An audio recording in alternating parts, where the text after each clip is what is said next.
Since the dawn of civilization, the powerful have conspired to twist the course of history to suit their own designs. Like puppeteers, a few shadowy figures could still be pulling the strings of destiny for billions. Those who cry conspiracy are usually mocked at, for sometimes the truth is so obvious it goes unnoticed. Are those merely paranoid fantasies cooked up to feed the appetite of paperback readers and web surfers, but which bear no relation to reality? Or are we living out some perfectly executed plan? Wars, revolutions, social movements, terrorist attacks. Everything is given an official explanation. But perhaps nothing is what it seems to be. Let's dare to unveil the incredible world of secret societies. Of all the secret societies we know of, there is one that stands out from the rest due to certain characteristics that make it especially menacing. Its treacherous tenets, the scandal and the paranoia they've unleashed, and more disturbing, the suspicion that since its creation it has intervened in each and every major world event that has steered the course of history. The Illuminati of Bavaria, the most fearsome secret society in history.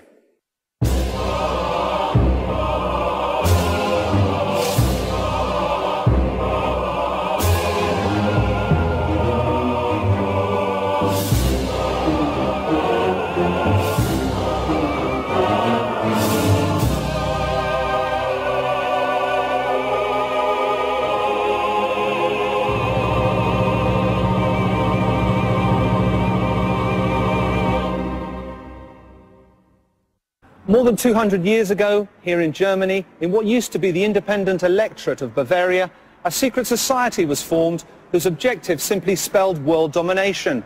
Its strategy to abolish all religions and governments in order to take control of humanity under a unified state, with no countries, no borders, and under the command of a single leader. Its name, the Illuminati of Bavaria. Perhaps you've never heard of them, or perhaps you have, and are familiar with some of the theories that blame them for all the bad things that have befallen us. Theories that intertwine verifiable facts with delirious conspiracy theories that run the gamut from the United States to aliens, but have a common thread in the founding tenet of the Illuminati, the creation of a new world order. And perhaps, and only perhaps, that great jumble of information and disinformation that today pervades the media is also part of a broader, sinister plan. The Order of the Illuminati was officially prescribed more than 200 years ago. But if we pay close attention to subsequent events, we shall find an alarming succession of coincidences that suggest strongly that they are still among us, and that their power, far from having waned, is still very much in evidence. To find out just how much is fact and how much is fiction, we shall start off by learning what history has to tell us about this mysterious order. Then we shall investigate what has happened since the order's demise. Finally, we shall draw our own conclusions. On May the 1st, 1776, Adam Weishaupt, a young canon law professor at the University of Bavaria, founded the Order of the Perfectibilists, also known as the Illuminati of Bavaria. Though it was influenced by the Illuminist trends of the time, the name of the order was inspired by the Spanish Alumbrados and the French Illumines, old Gnostic sects that upheld the communion of man and God without the intermediation of the Church. Initially, the stated objectives of the Illuminati seemed entirely harmless and philanthropic.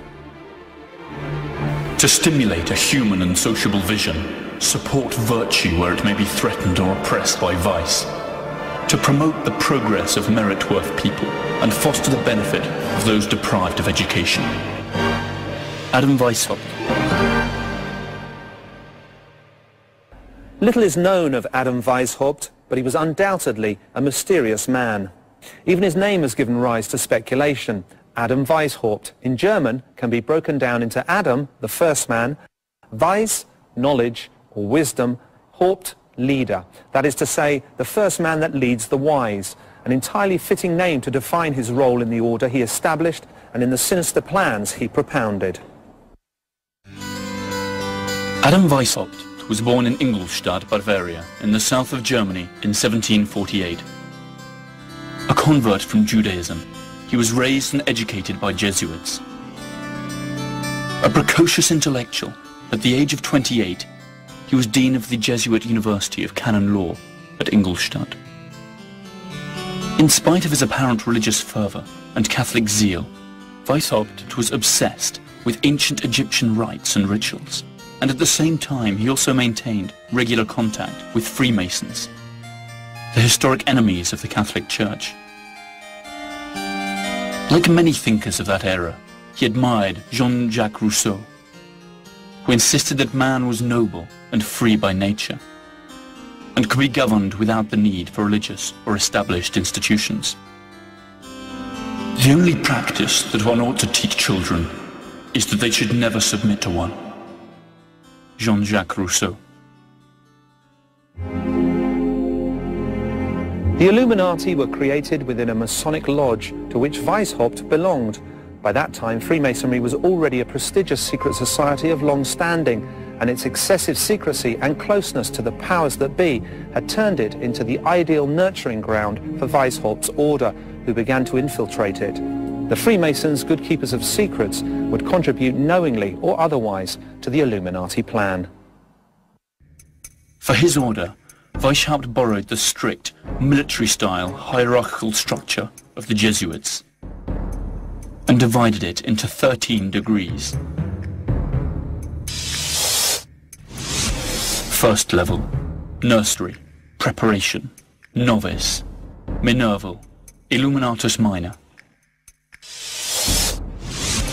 Second level, Freemasonry, subdivided into 2 orders, Symbolic Apprentice, Fellow of the Craft, Master Freemason, and Scottish, Illuminatus Major, and Illuminatus Dirigens. Third level, Mysteries, subdivided into 2 orders, Lesser Mysteries, Priest and Regent, and Greater Mysteries, Magus, Rex, and King, or Areopagite.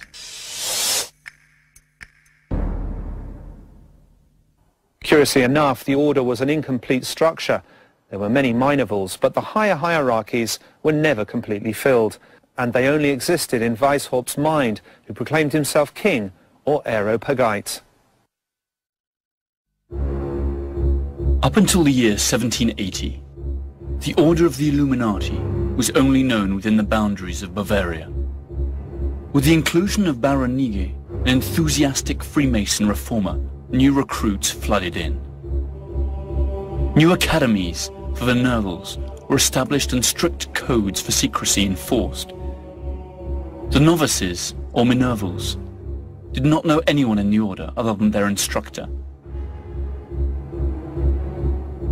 If, after 3 years as Minervals, they were chosen to continue their training, they went on to become Illuminatus Minor, and were permitted to know a little more about the real objectives of the order. Weishaupt designed for his order a complex system of codes and aliases that seemed to pre-announce a strategy that would allow them to continue working underground sometime in the future. The Illuminati became a true secret society within another, that is, within Freemasonry itself. It soon became clear that the true objectives of Weishaupt and his Illuminati went far beyond simple altruism. The order was symbolized as a letter O with a dot in the center. Everyone assumed pseudonyms inspired by Roman and Greek history. Adam Weishaupt, Spartacus; Baron Nige, Philo; Franz Xavier Zouac, Cato; Marquis of Costanza, Diomedes, and so on. Cities and regions also received coded Hellenic names: Munich, Athens; Frankfurt, Thebes; Bavaria, Greece. Letters were coded with numbers in the lower degrees, and with hieroglyphics in the higher degrees. Just 7 years after he had founded his order, Adam Weishaupt boasted of having more than 600 followers in Bavaria alone, and many more in the rest of Europe. The order attracted influential people, including nobles and members of the clergy. Paradoxically, active members of the Catholic Church could be found among the ranks of the Illuminati. Perhaps these recruits were open-minded members of the clergy who had been attracted by the order's modernizing and humanistic views. But it seems equally likely that the Catholic Church had decided to infiltrate the order in order to learn more about its true objectives. If this were the case, the results were soon plain to see. The order of the Illuminati spread across Europe like wildfire, and soon the powers that be, the Catholic Church and Freemasonry itself, tried to put a limit to its expansion. Adam Weishaupt went into exile and worked underground. His secret files exposed and his true motives discovered. But the Brotherhood had already dispersed, and all its branches were prepared to act anonymously and in utmost secrecy. In 1790, the Order of the Illuminati had officially ceased to exist in Bavaria, Prussia, and the other domains of which is now modern Germany. But perhaps their disappearance was little more than a charade. After all, a secret society is born to act in the shadows, and when it is discovered, it must die in order to go on living. The order itself could perish, but not its objectives. The Illuminati fire had started, and it would be unstoppable. To return to man his fundamental rights of equality and liberty, we should begin by destroying every religion and every civil society, and finish abolishing property. Adam Weishaupt.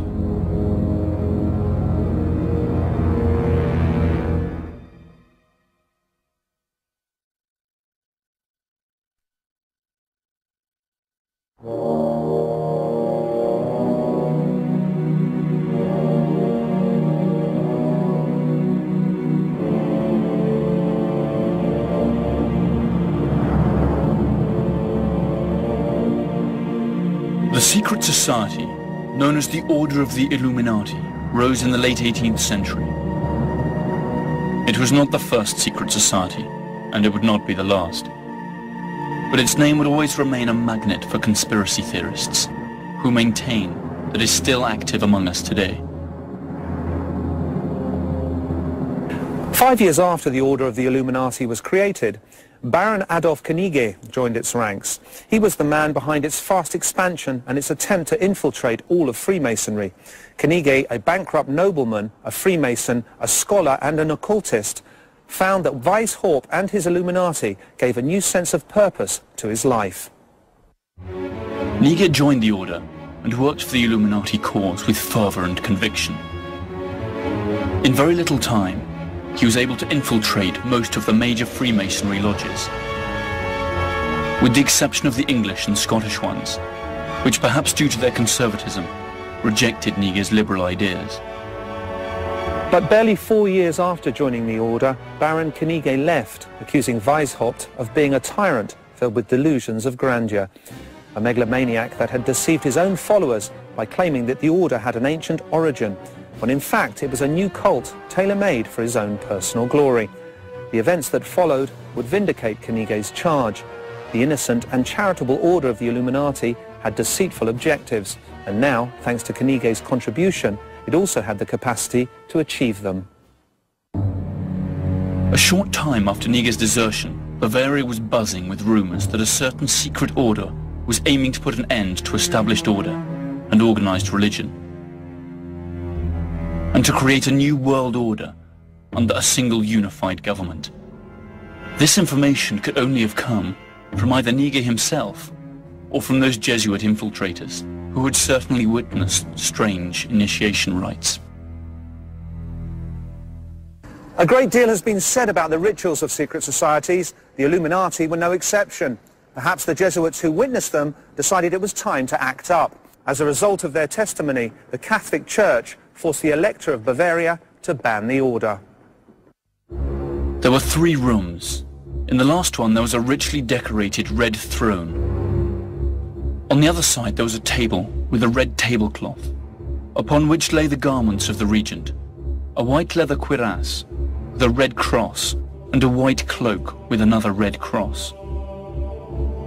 The candidate walks across this room dressed like a slave, chains hanging from his hands. And the regents say "Stop! Only free men can enter." And the defenders respond, "He is free. He has fled from his oppressors to join the Brotherhood." The room was red and brightly lit. The provincial was seated on the throne, and the other regents were in the middle room. The first room was black. It was used for the preparation of the novice, and in the center upon a platform there was a human skeleton at whose feet lay a crown and sword. "What do you think of these sad spoils? Was he a nobleman or a peasant?" The correct thing to do was not to answer. The candidate received the explanation. The human condition is the only thing that matters. After that, the candidate took the oath.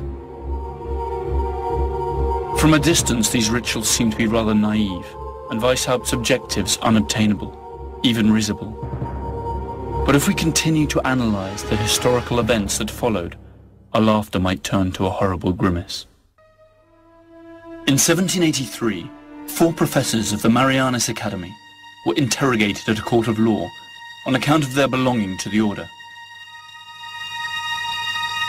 All eventually admitted that the Illuminati abjured Christianity, defended sensual pleasures, liberty, equality, and the right to commit suicide. The confession was made public and caused a tremendous uproar. How much had the heretics infiltrated the society? What was the reach of their plans for world domination? Who really were these enemies of church and state? The Elector of Bavaria intended to eradicate this evil as he perceived it, and passed a law prohibiting every kind of secret meeting, a measure that, unfairly or not, affected all of Freemasonry. Finally, by means of another law, he banned the Illuminati altogether. In 1786, the home of Illuminati lawyer von Zwack was raided and various papers and correspondence seized.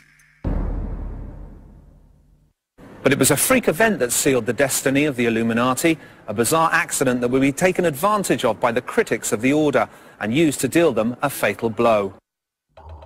On July the 10th, 1785, a mysterious man rode swiftly under the skies of Bavaria.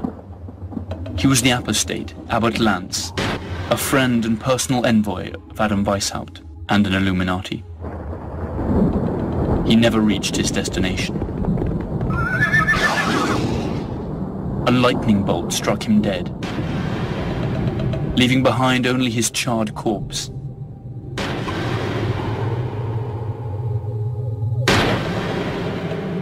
Curiously, the papers that he carried were not affected by the fire. When the authorities went through his sack, they found letters and documents that further incriminated the members of the order.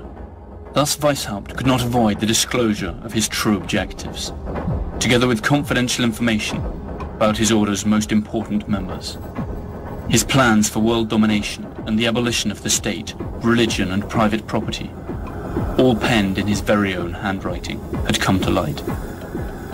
Thus began the Illuminati panic, never to end. The episode of the lightning-struck rider sealed the fate for the Illuminati. Their world seemed to be coming to an end, but the facts that followed showed that in spite of these setbacks, Weishaupt's influence remained in full force and made him practically untouchable. In 1785, Weishaupt was dismissed from his university and expelled from Bavaria.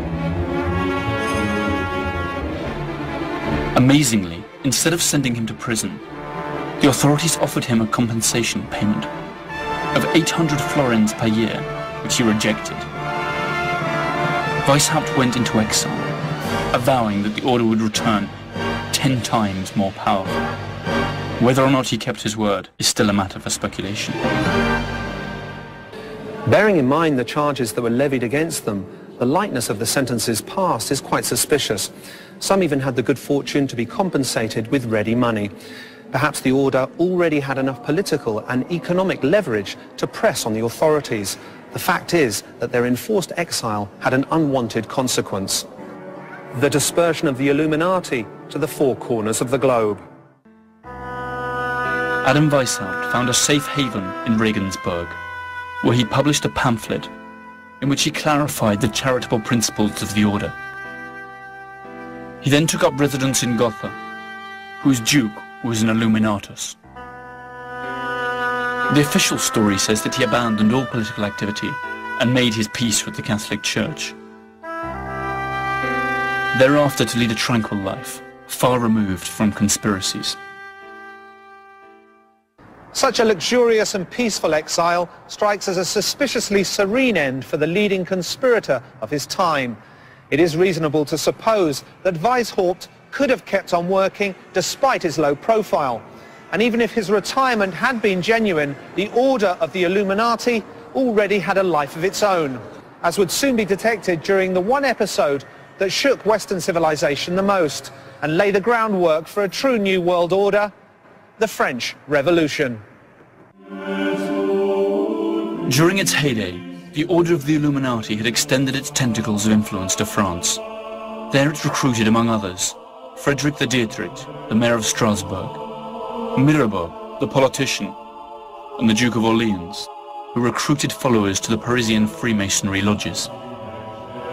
The strength of our order lies in its secrecy. It should never appear anywhere under its own name, but always shrouded in another name and another occupation. Adam Weishaupt. The connection between the Illuminati and the Jacobins during the French Revolution of 1789 was denounced by one of the order's most fervent detractors, Abbot Augustin Barruel.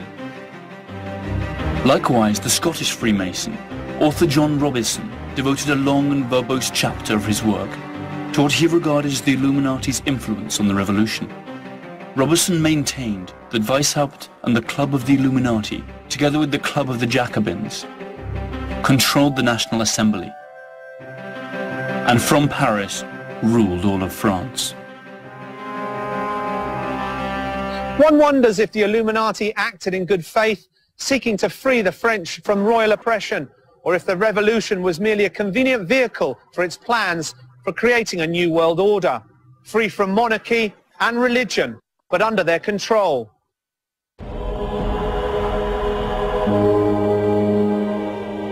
Little more is known about the order, since all the files related to it were conveniently destroyed during Allied bombing of German cities during the Second World War.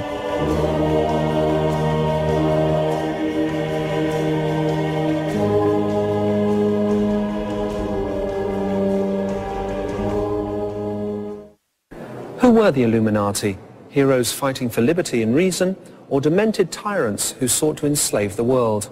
The answer has as many facets as there are ways of interpreting history, and the truth is that time has not helped to solve the enigma. A short time before its apparent disbanding, the Order of the Illuminati had lodges in more than 25 European cities, from Munich to London, including Vienna, Paris, and Naples. Pretty soon its name became associated with other illustrious names, and powerful clans and families that to this day decide the destiny of the world. Here is where the official history ends and the tracks of the Illuminati disappear. Adam Weishaupt died in 1830, apparently removed from any secret activity. But people noticed that the Illuminati plan for world domination coincided suspiciously with many of the events that apparently arose naturally by the will of the people. Princes and nations will disappear without violence from the earth. The human race will become one family, and the world the abode of reasonable men. Adam Weishaupt.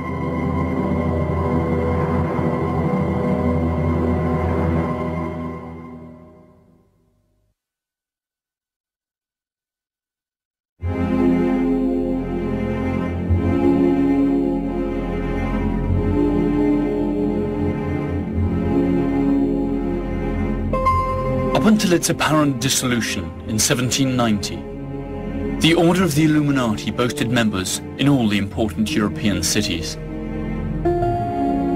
The Catholic Church's attempt to root out and destroy the Order, and the political persecution of its most important leaders had precisely the opposite effect of what was intended. The Illuminati was scattered to the four winds, and in the shadows they moved like fish in water. Even after the apparent dismissal of the order, there were many who doubted that they had really ceased to operate. Their infiltration had been so widespread that every Freemason could now be suspected of being an undercover Illuminati. So the whole of Freemasonry was proscribed, and there was more to come. The order's reputation quickly spread to the New World. Books by Abbot Augustine Birrell and John Robison alerting the world to the imminent Illuminati peril were published in the recently founded United States, generating panic among their readers. The paranoia had crossed the Atlantic. In 1776, the year in which Weishaupt founded his order and began to infiltrate Freemasonry, the United States declared its independence. Many of its founding fathers were Freemasons. It is not known if some of them were subsequently recruited by the Illuminati. What is known is that many American religious communities felt threatened by the freedom of worship guaranteed by the new Constitution, which they denounced as part of an Illuminati conspiracy. In 1798, when the second president of the USA, John Adams, established May the 9th as a day of fasting and worship to implore the heavens' mercy and blessing for the imperiled nation, fingers were pointed at the order founded by Weishaupt, and a wave of panic flowed across New England.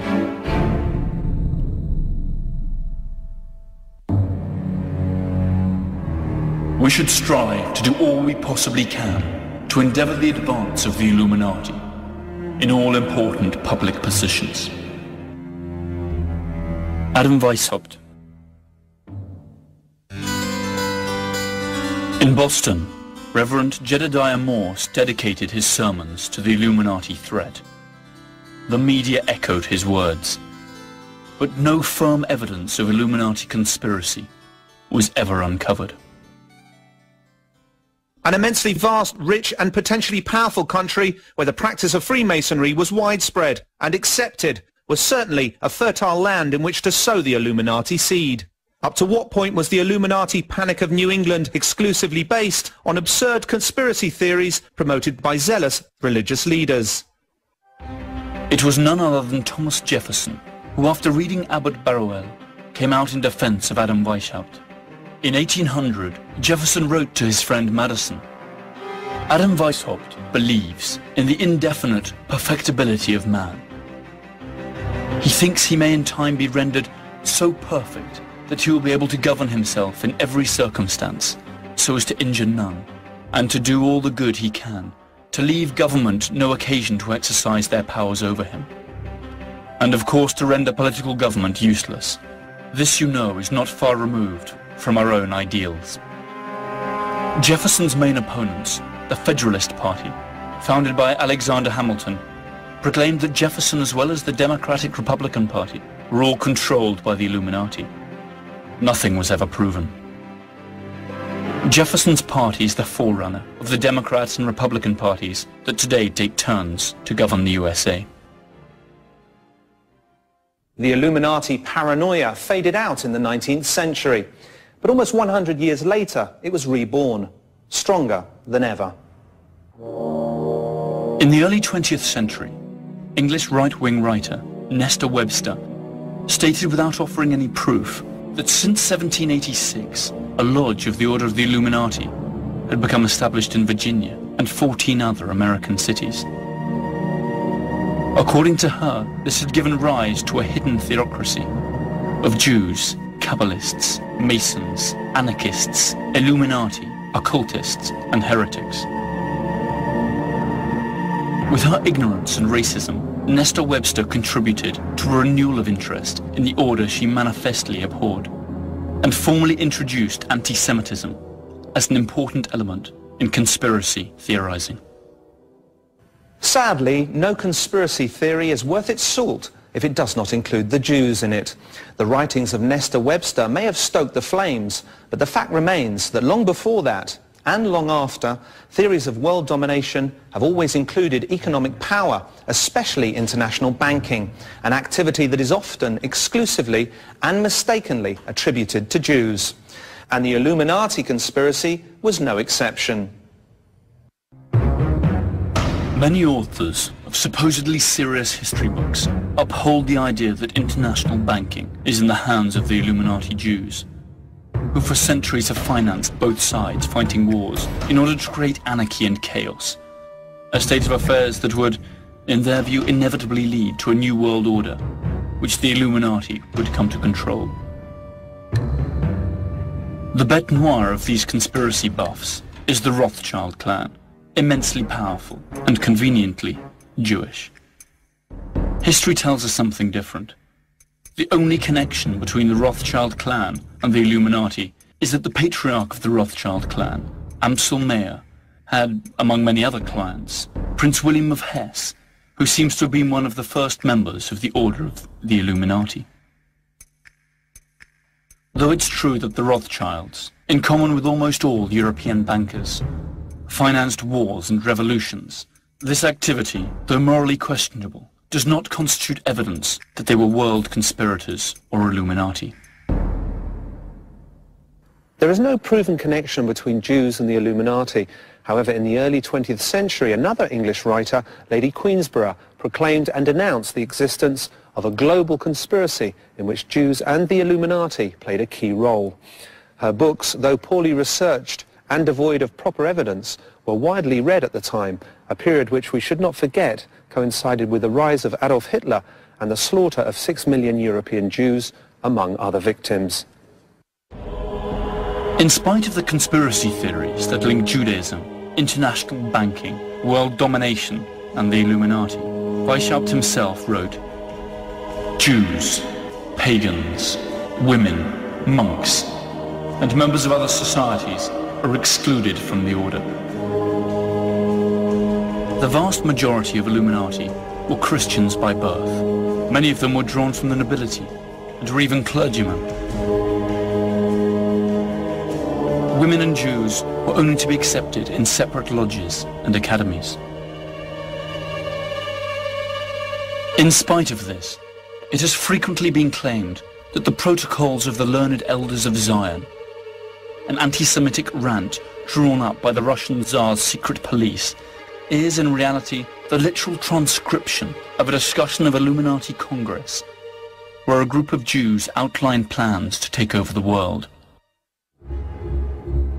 Adolf Hitler used this libel to stoke hatred against the Jews, and even denounced a Jewish Masonic conspiracy.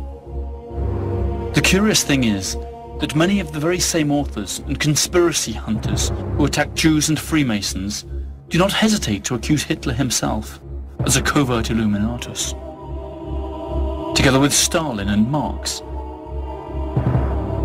and finally end up putting in the same bag Marxists, Bolsheviks, bankers, Jews and Nazis, a decidedly unlikely mix.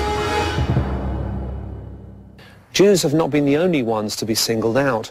The Illuminati have also been linked to a larger or lesser degree with whatever bogeyman persecution mania the human mind can concoct.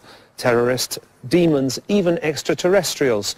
And it is here where information blurs into disinformation. In 1976, a writer named Des Griffin tried to revive the belief that the origin of the Illuminati is the rebellion of the Lord's angels and the expulsion of Lucifer. The name Lucifer means him who brings light, just as the word Illuminati means the illuminated. A thesis that not even Weishaupt himself could have dreamt up. Other authors believe that the Illuminati obsession with power can be traced to our reptilian brain, the brainstem that controls our impulses, and in some few incoherent sentences conclude that the Illuminati are really galactic reptiles disguised as human beings. A search on the internet for the words New World Order produces more than 1,400 million web pages, most of dubious content. So much disinformation and stupidity is eye-catching. Why are there so many theories dedicated to the minuscule group of conspirators who supposedly disappeared more than 200 years ago? What if the paranoid are not totally wrong? After all, we compare the world in 1790 with the world today, the main Illuminati objectives have been achieved, or have at least been set in motion. Coincidence? Or is it that this wealth of conspiracy theories is just serving the purpose of drawing our attention away from certain irrefutable facts? We shall direct all of humanity, secretly. We will influence all political transactions. Adam Weishaupt.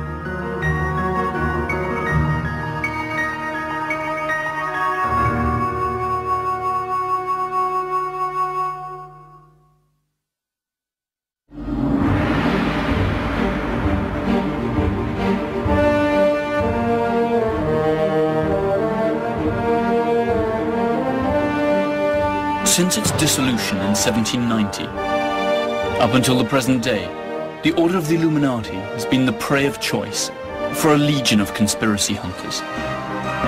Most of the accusations are downright hilarious. Satanic cults, scientific experiments in parallel dimensions, contacts with aliens, and all of the above simultaneously.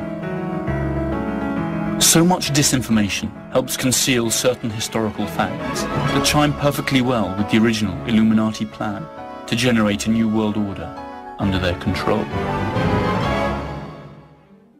The saying goes that the best way to hide a secret is to shout it in the marketplace. In the case of the Illuminati, the saying holds true, because if we analyze carefully some of the major world events of the last 200 years, we will see that the ideals of Adam Weishaupt and the Illuminati of Bavaria seem to have borne fruit. Let's start with their first postulate to put an end to established government. Since the creation of the Order of the Illuminati, the European monarchies have indeed lost all real power. Most modern countries are now constitutional democracies. And those which still have royal families use them as mere ornaments of power or as tourist attractions. The Bolshevik Revolution not only put an end to the Russian monarchy, it also abolished private property, another of the Illuminati ideals. The resultant Soviet Union also complied with another Illuminati objective, soon implemented by every Western nation, to establish full, equal rights for men and women. Let us speak now of the second postulate, unification under a single world government. Since its creation in 1945, conspiracy mongers have considered the United Nations and its predecessor, the League of Nations, the Illuminati dream come true. A supranational agency capable of passing resolutions with which sovereign states must comply or else face the consequences. The most terrifying aspects of these theories is that in order for the UN to be created, 2 world wars had to be fought, in which millions lost their lives. Conspiracy theorists will say that the wars were just part of an Illuminati plan to lead us to where we stand today. Above all, the truth remains that Weishaupt's first postulate of creating a new world order under a unified government is closer to becoming true today than it was 200 years ago.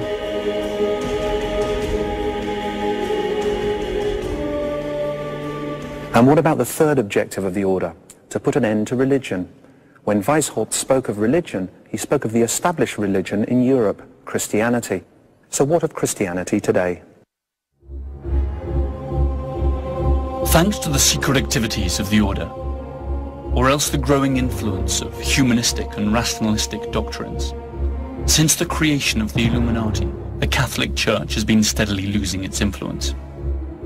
Science and reason have encroached on the territory that was once ruled by faith, and today religion occupies a limited space in our lives compared to what it had 200 years ago. A space that is continually contracting thanks to ephemeral but more contemporary styles of worship that attack the central tenets of Catholicism. Abortion, euthanasia and divorce, only the most visible symptoms of a structural weakening of the once almighty Church of Rome. And finally, a new world order. Isn't this precisely what globalization proposes? Globalization itself seems like an Illuminati dream come true. Free flow of capital, free flow of information. The sensation that each time we are more in control of our own decisions. But all of it, capital, information, servers, internet, is in actual fact manipulated by a single world power. Are we living in a world designed by Adam Weishaupt? The next logical question is, who is the leader of the Order of the Illuminati today? Who are Weishaupt's successors, if indeed they exist? Many groups have claimed to be the heirs of the Order of the Illuminati of Bavaria. Usually these are sects or small groups that few people take seriously and do not pose any threat. That is why conspiracy mongers aim in another direction. The United States. Their chief argument centers on the March 6, 1991 speech, when George H. Bush, President of the USA and former director of the CIA, used the phrase New World Order when addressing Congress, after defeating Saddam Hussein in a war that many today regard as an imperialistic blow against an oil-producing country. What is at stake is more than one small country. It is a big idea, a new world order, where diverse nations are drawn together in common cause to achieve the universal aspirations of mankind.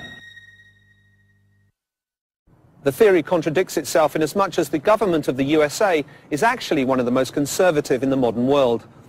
But is this fact enough to discount it altogether? Could it not well be another contrivance of that many-headed monster that once appeared in the form of the Order of the Illuminati? Does not the inscription Novus Ordo Seclorum, which translates as a new order of the ages, in other words, a new world order, appear on the dollar bill?